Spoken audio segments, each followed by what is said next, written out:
अस्सलाम वालेकुम दोस्तों। अच्छा, इनको हल्के हल्के ना मोशन लगे हुए हैं हमारी मुर्गियों को, चाहे हमारी देसी मुर्गियां हैं या सील मुर्गियां हैं। हल्की फुल्की शिकायत आ रही है। इस शिकायत को ख़त्म करने के लिए हम क्या इस्तेमाल करेंगे वो आपको वीडियो के अंदर बता देता हूँ। आज हम इस्तेमाल करेंगे जी एंटामाइजोल सिरप।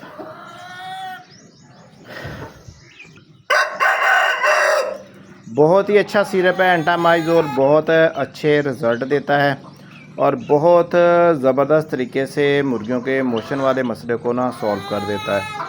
हम इसको हल्की सी आज डोज देंगे, 1 ml 1 लीटर पानी में इस्तेमाल करवाएंगे। चाहे हमारी देसी मुर्गियां हैं, असील मुर्गियां हैं या गोल्डन मिश्री ब्रीड है, ये दोनों ही ब्रीडों को ना मोशन की हल्की हल्की शिकायत हुई पड़ी है, तो इसको सॉल्व करने के लिए एंटामाइजोल देना लाजमी है। उसमें ऐसे होता है कि अकेला मोशन नहीं लगता है, इनकी मैदे भी ख़राब होते हैं, तो एंटामाइजोल मैदे में भी फ़ायदा देता है, अंतड़ियों के इन्फेक्शन को भी ख़त्म कर देता है। जो मौसमियाती तब्दीली अभी हो गई है ना, इस मौसमियाती तब्दीली से छुटकारे के लिए एंटामाइजोल हम इस्तेमाल करवाएंगे अपनी मुर्गियों को। तो ये सारी मुर्गियां एंटामाइजोल आज सारा दिन सुबह से लेकर शाम मगरिब के टाइम तक ये पिएंगी और ये शाम तक इंशाल्लाह इनके मैदे वगैरह सेट हो जाएंगे। बकाया मोशन वाला मसला भी काफ़ी हद तक सॉल्व हो जाएगा। इस तरह हमारी मुर्गियां ना सिर्फ एक्टिव रहेंगी, सेहतमंद भी रहेंगी और बीमारियों से महफूज रहेंगी।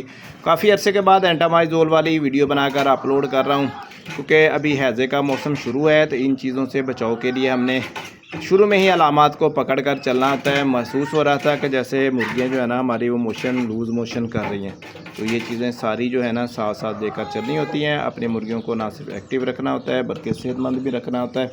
तो अगर वीडियो पसंद आए तो लाइक और सब्सक्राइब कर लीजिएगा। एमआसफ चिक्स फार्मिंग को डेली अपडेट देते रहते हैं। बकाया कोई चीज़ समझ में आ जाए तो आगे भी शेयर कर दिया करें ताकि सारे दोस्तों का भला होता जाए।